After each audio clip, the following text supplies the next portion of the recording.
Hey, welcome everybody to another edition of We Talk Photo on YouTube, the companion video podcast to our audio only podcast, available on most of the popular audio streaming or podcast streaming services. So, with me is Mr. Jack Graham, as always. Looking good today, Jack. Got a little pastel I, color I going dressed on. I dressed to match my background. Yeah, it's very important to be color coordinated all the way through, where I So haven't evolved to that point yet. I get up in the morning, man, and in my closet I have a color wheel, so I could see the opposite colors. I pick what to wear that day. That's nice. That's nice. That works good. Yeah. Well, folks, hey, today we're on the topic of image critiques. And, we did a little image critique in our previous video, which you can probably see right up here.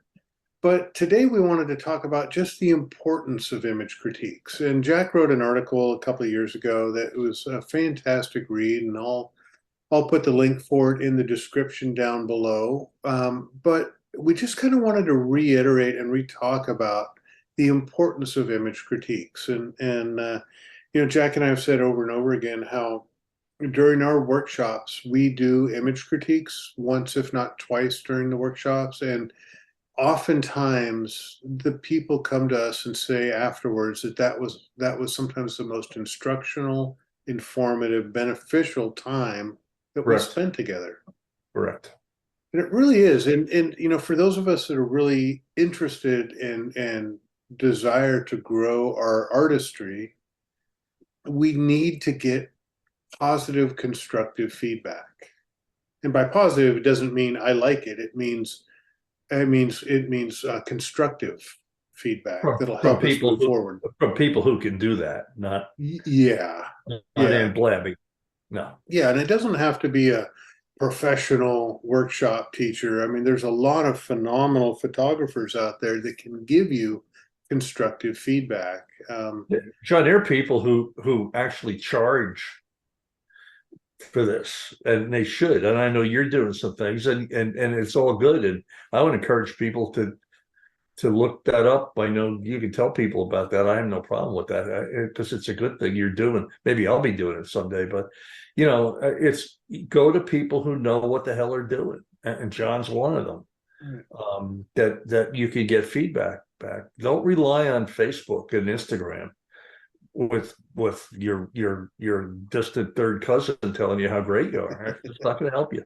No, it won't help you grow. It won't help you grow. And you made a point earlier, Jack, about how we as the photographers need to be the most critical person in our little circle. So, I advocate really kind of creating a circle of people that you trust to give you honest feedback. But you need to be the most critical one in that circle. You need to be the harshest critic of yourself. So Mm-hmm. learning how to do that is really important. Yeah, and what we tell people too is that, let's make believe this is a workshop. John, you and I are here, and we've got people we just loaded images on the computer. We're going to get ready to do this. The last thing I tell folks is that, folks, what you're going to hear here is we can tell you if you're overexposed, underexposed, if you've got stuff creeping in that's bothering the image. But a lot of what we're going to tell you, it's our opinion, and take it for what it's worth. However, we've been around a block a few times, and we theoretically, people are paying us to learn from. Theoretically, we should be able to give them constructive ideas about how to make an image better, or maybe it's going to be a great image. I don't know, but it's a lot of opinion, and it can be a little subjective. I guess you can all see John's screen up there. If you look at the very top above the arch, John chose to show some of the wall in the background. And I've done it, I've shot it with that wall and without the wall. And some people like it that way, and some people don't. It doesn't mean it's right or wrong. Mm-hmm. And it's just an opinion, and we and other competent workshop leaders are happy to do that, and should be doing that, frankly. As You bet. You bet. And one of the first steps in being the harshest critic for yourself that I practice is letting go of the emotional attachment that I have to images and letting the emotional experience subside. When I come back from a shoot, I've got memories of the sights, the sounds, the smells, everything, all of my senses and my emotions are attached to that image and that experience, and that clouds my critical judgment. So Yeah. my first step is to wait before I really critically evaluate my images. And even my bad images, I try to find one thing positive. Even when if I tanked an image, I look for one thing positive in the image. Hey, maybe the exposure is great. Maybe I nailed the focus where I wanted to, but the composition is horrible and I missed it in the field. There's always something positive. So don't beat yourself up for stuff, but also learn from your mistakes. That's the whole point of critiquing, is learning from your attempts. I won't even call them mistakes. Learn from your attempts and grow your knowledge, skills, and abilities. As simple as that. So And the other thing too, John, is we're out there a lot, yeah, because I've been moving, but I mean, we typically hold a camera. I don't know. I'm going to guess 300 days a year, and so our ratio of good images to bad images is probably, a professional photographer is going to be more consistent than a weekend warrior that gets out there twice a month, and that's just the way it is, and it's okay. yeah, But just when you're looking at your stuff, like John says, just learn, and yep. you and a lot of people, you pretty much know when you look at somebody's image if it's going to be good, halfway good or halfway not good, and then you can look deeper into it. But you can do this at home, and be your own toughest critic. Be your Yeah, for harsh. sure. Well, hey Jack, since we're on video, let's go ahead and jump into some images. Do we want to take a look at some of yours first? And Yeah, let's save the best to last. So I'll go first. Yeah, so I'm going to show you folks four images, two subjects, four images. Probably should have shown you the first image first. So this was the image that I took initially. These obviously are rusted chains, and what attracted me to this was the contrast between the dark brown gold rust with the relatively new chain on the left, and the patterns, the textures, and that kind of thing. This was taken on a fishing boat in one of the harbors on the Oregon coast, and it's kind of where we're going to show images from today. And if you don't see the next image, you might look at this and say, yeah, that's kind of an interesting image, and it accomplishes what I set out to do. But when I looked through the viewfinder and then looked at this image after I made the image in the field, and it's also another good point. We're in a digital medium now, and unlike film, you can see what you're doing right away, and that's one of the reasons I think the learning curve has gone so fast in photography.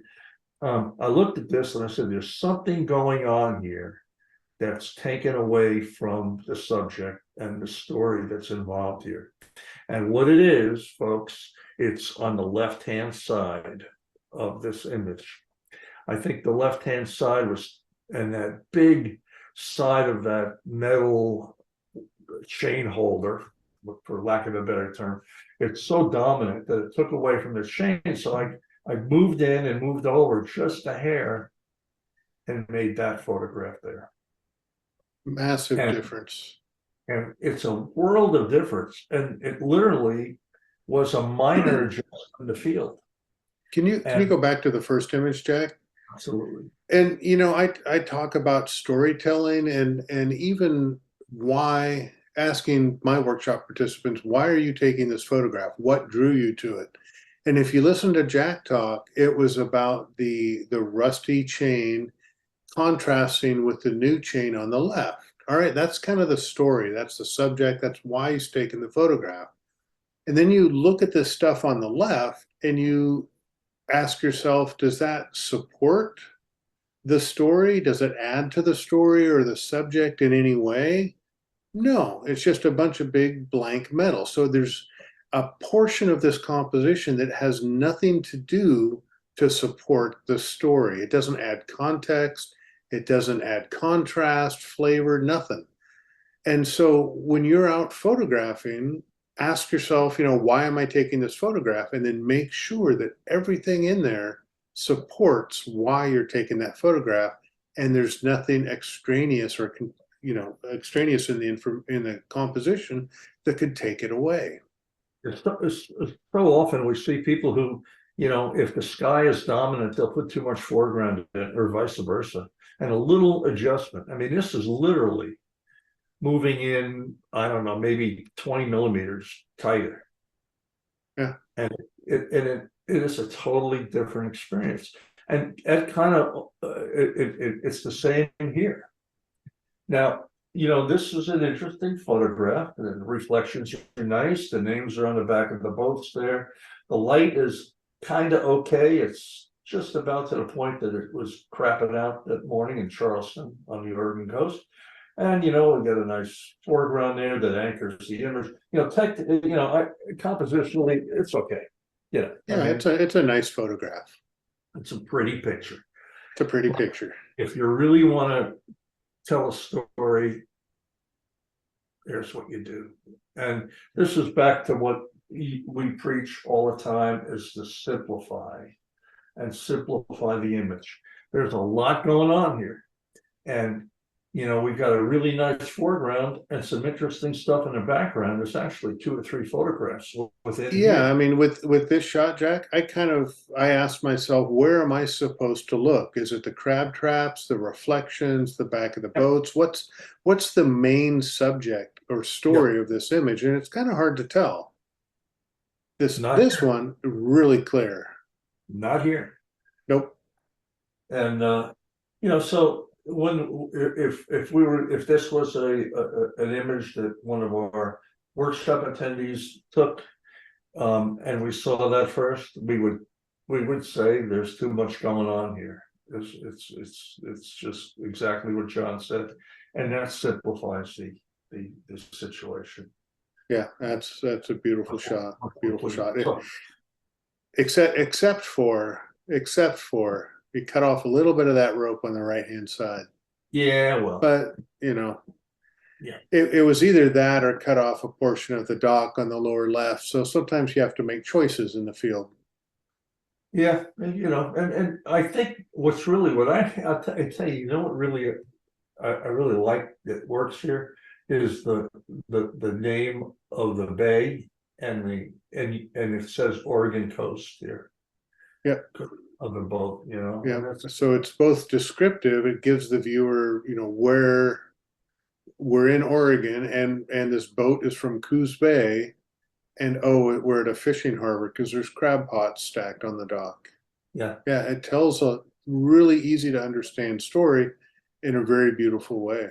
These harbors, it's a great way for photographers to learn how to see and to refine their to get simple, to make simple images. Yeah, and Jack, you and I had done a whole theme on sort of one of our previous episodes was design thinking, and this is where I practice that a lot, is in fishing harbors, and I will go to any and every fishing harbor I can to practice seeing pattern, shapes, textures, and colors. Correct. And learning how to simplify and put these elements together into a visually pleasing composition. What's fun, John, is that we have folks that we've spent time during the day and at sunrise and sunset shooting this grand landscape, and then we bring them into this harbor early in the morning. We get there, right? They always go, "Why are we here? What are we going to do here?" And then when we have to leave, they go, "Why are we leaving?" Because it's so much fun to do this stuff. Well, as I've evolved as a photographer too, the sunrises and sunsets, they're pretty, they're nice, they're great, but artistically, there's not a lot for me to flex my muscles with, because the sun is the subject and it's pretty obvious, and you half the time just plop your tripod down, make sure you got the right settings, and push the button. It's like But been there, done that. yeah, but like these fishing harbors to me are a way for me to flex my vision and my own creativity. So I get a lot of artistic satisfaction out of it. Yep, I So I agree. just got back from the Oregon coast, had a workshop over there, and so I wanted to kind of show you a few images that I took, speaking about this sort of design thinking and just these are just some quick processes I did for another video I'm gonna produce. All right, so here's one of the first images. I've kind of got a little porthole thing going on. I took an image in Charleston Harbor a few months ago of a porthole, and it really resonated with me. So when I was in Newport, I started looking at portholes. It's both the shape and the simplicity of it, and finding different portholes. But this is kind of the first one. You know, it's the water drops, it's the stuff behind the porthole, and it's this strong horizontal line leaving the right-hand side of the frame, are kind of the design elements I put together into this composition. Yeah, you know, what works here for me, John, is that it's not, even though it kind of is dead centered, the space between the top and the bottom is not equidistant, and Right. it really lends itself to a strong composition. The color, you know, basically you've got a yellow and blue, which works kind of really good there, and you know, you got that chocolate Krispy Kreme donut that you put on the. Yeah, Yeah, no, I mean, it's all good. it shapes and colors and some repeating patterns in the middle of it. That's Yeah, kind of what I was it working was with. raining. It was either raining or they just hosed That up. that's an Oregon fog Yeah, right yeah, there. yeah. Heavy fog. And that really helped, by the way. It does. It does. So, you know, just here we have a lot of repeating patterns and a lot of colors. And so how do you put it together into a pleasing composition? This was a jumble of fishing nets, and I took 3 or 4 shots, and this is the one that I seem to like the best. But you know what works here? Hmm. It's a bunch of nets. And initially, and it looks like there's a big slinky in the middle. But when you look really close at this, John, and you can elaborate on this because it's something that we preach all the time. Design lines, you've got triangles all over the place here. You've got one in the upper left-hand corner in green. You've got a big one in yellow of the net. Below that, you've got the orange triangle in between the two little slinky type things. There's Yep. all sorts of design angles within this image that, you know, we don't initially train ourselves to see this. I see it because it's how I see things. But, you know, as a photographer, a lot of people don't, they do this without even thinking about it. And then when they get their images, they see it, that they did it, you know, without subconsciously. Instinctually, well, because there's a lot of subconscious cues that we as humans respond to, and so a lot of this stuff was pretty instinctual. I mean, in my thoughts at the time where I just wanted to include a little bit of this green net in the upper left, I wasn't thinking triangles, but you know, you brought up a Sure. great point. This is a triangle, and then within the net itself, there's triangle shapes. Exactly. There's triangles within, there are angles within angles here. This Yeah, is extremely graphic. it's so much fun to play with this kind of stuff. You know when you learn how to do that is Mm, drone, is aerial photography through a drone. yeah. You're looking for graphic elements more so than landscape. And if you could train yourself to do that with landscape and nature photography or what we do, man, you're gonna make some great photographs. You will, you will. Kind of speaking of simplest, this is a very simple shot, you know, monochrome, foggy, but it was the symmetry of the boats and kind of how the waterline of the boat dips down a little bit and comes back up.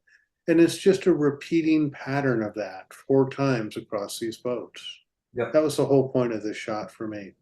yeah, and the fog is just gorgeous, and you know, it's just really, really, really strong. Lots of textures, lots of lines, you know, and this is just again, yes, it's a representational photograph of the boats, but to me, it's also a very graphical photograph Well, of shapes. it says these, or the story to me, and it could be different to everybody else, but the story here is these are hard working fishermen.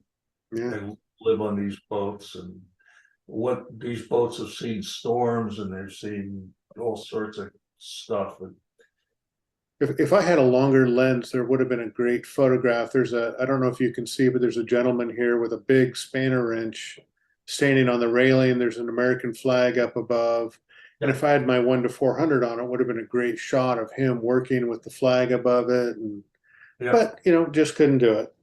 Just couldn't yeah. do it. Continuing on the porthole theme, again, this is about a lot more about color, and it's the color of the surround and the absolute blackness through the window. Again, it's just a small, simple design in detail kind of shot. And here, you're perfectly centered, Yeah, right and left and up and yeah, down intentionally. intentionally. Yeah, because we have more straight lines in this, so I wanted it to be more symmetrical in the frame. Yeah, and had this been a brand new, right out of the Home Depot, Portholes are us. porthole, yeah, I portholes. wouldn't have shot it. It I wouldn't wouldn't have have shot it. but this is weathered and It's about the patina. The patina makes the shot for me against the white background. yeah, Yep. Again, just shapes and details. Seeing this stuff, I've got, a horizontal line of this rope down below. Then I've got this diagonal line going from upper left to lower right. And then a strong design line going all the way across the middle of the frame. That's what yeah. I was working on. What you did good on this, and I haven't seen this. Well, you did send me this, but I haven't seen it this big. The background is very blurry and it's not sharp, and that really works here because if what's in the middle of that porthole in the middle was sharp, I wouldn't be looking at the texture in the rope, and the that, I don't know what you call that metal The thing. bollard. Yeah, they Bollard. yeah, I mean, it would take away from it. So Yeah. And so and and that, and, field here was really good. and that was a creative choice, right? Blur the background so the viewer's attention stays right in the foreground, Yeah. which is where all the interest is in this shot. Yeah, and So that again, was graphic. creative. It's Yeah. it's graphic. Very graphic. Speaking of simplicity and graphics, I love stuff like this. Yeah. Just Are you in Lightroom here, John? Obviously you are. yeah. Can you go to develop for a minute? Okay. Okay. Could you bring both sides in so that the corners of the rope are going right into the corner of the image? And you know where I'm going with this. This is done, a lot of people do this, and sometimes it works and sometimes it doesn't. It doesn't work more often than it does. This, for me, it just doesn't work at all. And I love the way John did it, giving space on each side of that. It does not work. Generally in landscape, sometimes architecturally, we can have things go into the corners, but for design and landscape kind of stuff, stay away from the corners. Yeah. And I was really intentional about how much space I wanted this rope away from the corner. I've shot it, half the distance to the corner and then another half distance. You can play. The closer it gets to the corner, the more tension you oftentimes get in the shot. And so by having less or more space between the rope and the corner, I tried to reduce the amount of tension that I had in the shot. This is so simple, but it is so graphic. What could be more graphic than this? Yeah, I don't know. Two triangles with the line going from upper right to lower left, which is the, I call it the tension angle. If it was going from upper left to lower right, it would be a little more calming, but this creates some tension. It's great Yeah. shot. great Again, detail. this is practicing how to simplify and how to use one element and create a composition. This will help me shooting landscape stuff when I have a solitary rock out in the landscape, or one little feature that I want to make a composition around. Yeah. Doing work like this flexes my muscles to help me in landscape photography. Yeah, and those of you who are watching this, I'm going to give you a little exercise to do. Next time that you're out taking, using a 24 millimeter lens, taking a grand landscape image, I would challenge yourself to stand in the same spot that you're standing and create 3 to 6 more photographs of stuff around where you're standing and simplify, because it can Learn, be done. learn how to simplify. Yep, yep. Yeah. Shot like this to me, Jack, was all about repeating patterns. Yeah. Again, a very graphical shot and a very black background. I wanted the background to really recede into blackness so the viewer stays right at the forefront of these crab pots. Yeah, and the color combination works well. Yeah. And I have to tell you, these are relatively new crab pots. Man, sometimes you get in on these and they're old and they're full of seaweed, and it is other than the fermented shark in Iceland that people eat, this is the second worst smell in the world. Fish racks in Norway are And high fish for this racks, too. Yeah. they're right But up there. but again, just practicing, I've got 3 stacks. We love things in threes. I've got 2 strong vertical black lines. So I was really cognizant of my angle to these crab Yeah, pots and wanted to have these black lines to be about the same size yeah, represented in the image. And where I cut it off on the left, where I cut it off on the right, I was very aware of these vertical black bars and their relationship to the edge of the frame. All of this stuff, I mean, it took me 3, 4, 5 minutes to sort of get the right spot to take this shot. Hey, John, can I do a little known and seldom used fact about this? Sure.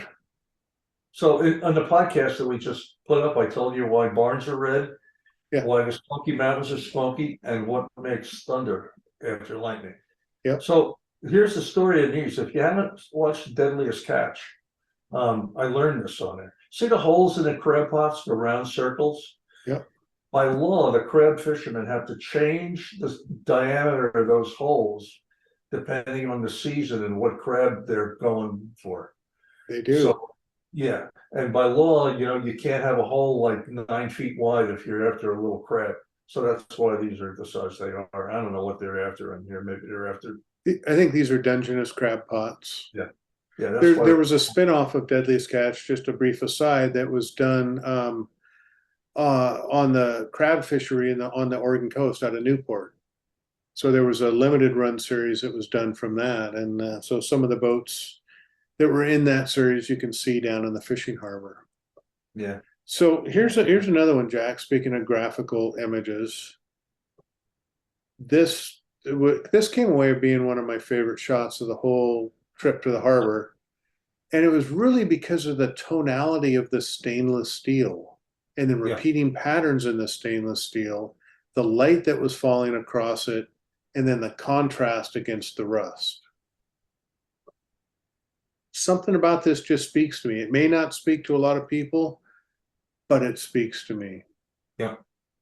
So, personal preference.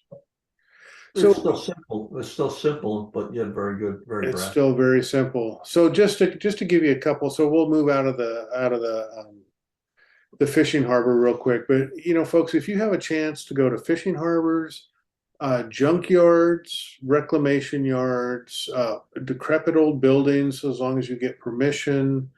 I'm going to go up to a place next week that has a whole bunch of old trucks in it, which I wish you were going, Jack. You always do such a great work up at Dave's, and I'd ride up and down the Boyd's Creek Highway here. yeah, I hadn't see that. Yeah. Any place you can find interesting pattern shapes, textures, and colors, even if it's not your preferred style of shooting, do it because it will help you grow as a photographer in your preferred style of photography. So moving to kind of more traditional stuff, right? Oregon coast had some beautiful low tide conditions, so we got to see a lot of starfish. You know, this is a prototypical Oregon coast tourist shot, if you will. Maybe it's just a pretty picture. Yeah, a lot of people, I show these images, like I have a few like this, and they'll say, "Oh, you must have put the starfish there." Well, guess Oh, what? They're yeah. there. But going from a shot like this, that's oh yeah, you know, it's a beach shot. There's starfish. It's cool. If you haven't seen this, it's probably a nice shot. But shots like this are what make me happy as an artist. It's still a starfish, but it's in a very unique pose. I can't remember seeing a starfish that's folded over like this. You know, if you didn't tell people what it was, they wouldn't know what it They is. And might that's not know what it was. just, But this was a very conscious choice for me, Jack. I shot this at I think 5 different apertures. I was yeah, using my medium format. Um, and I wanted to capture it at multiple different apertures because I wanted to really wait till I got home to see where the focus fell off. You know, changing my depth of field and having the right artistic fall off for what I wanted to present in an image like this. So again, I just sat there and shot 5 different, I shot multiple frames, multiple attempts, just in case something was moving at 5 different apertures and picked the one I liked best. You know, stuff like that's great.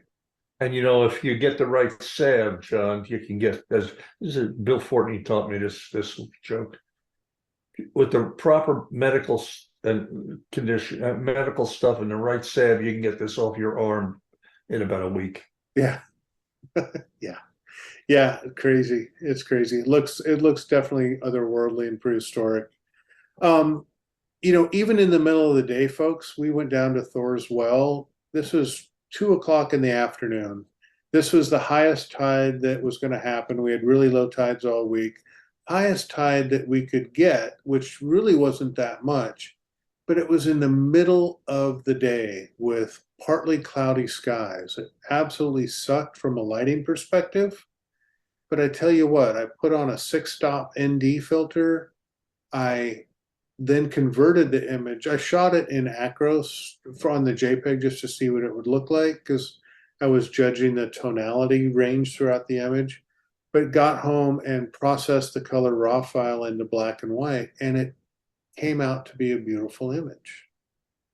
So Just be even in, careful. pardon? People go down there, you better be really careful. That Yes. you'll end up in Thor's Well. Yeah, we lose about one person a year down here because they go down in conditions that really aren't safe. So it's just the teaching point that even in light that would be considered maybe not good, you can still make beautiful photographs. Yeah, I mean, people have this thing, you have to shoot in the golden hour and the blue hour. That's a bunch of baloney. No, no. Then the last image I want to share is just again another starfish. But in terms of storytelling, I guess 2 points. Storytelling, this shows the starfish in context of the kelp. And then the second point was that you don't need to show, if you have a subject, you don't need to show the whole subject. It doesn't need to be the whole starfish for people to understand what it is.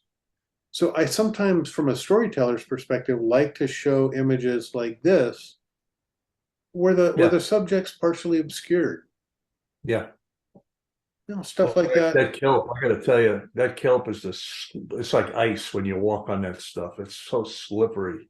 It I know is. that because I fell on my ass a few times. It is. It's horrible, and it's also extremely reflective. Yeah. Extremely reflective, and you know the best circular polarizer sometimes will not even cut all the glare out of this. So I have one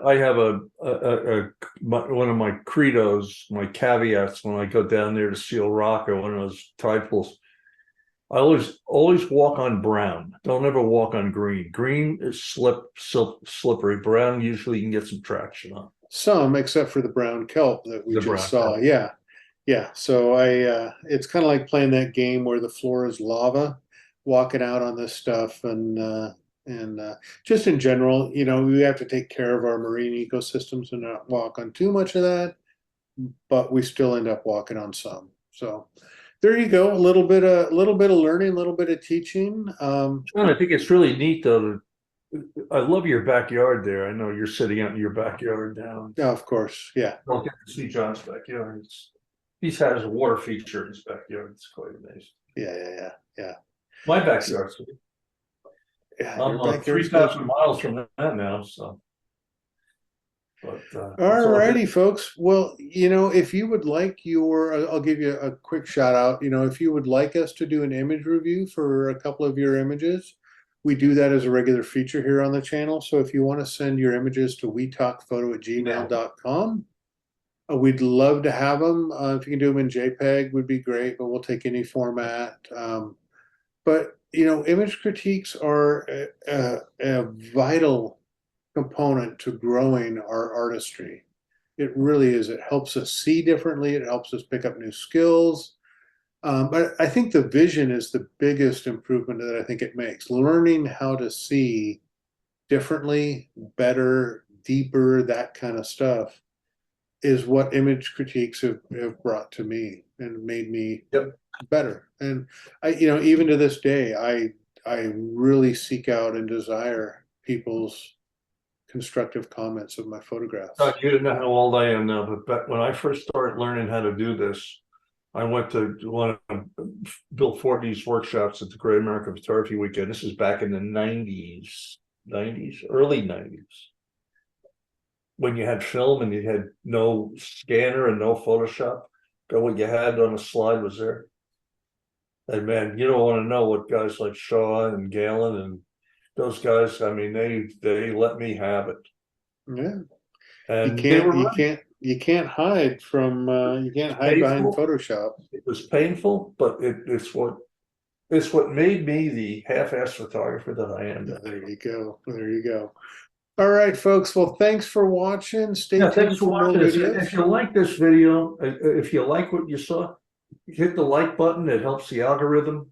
And subscribe. You'll know, when things pop up here. When we got new ones out. Yep. And we thank you all for taking some time to check us out. So until next time. Great. All right. Bye-bye.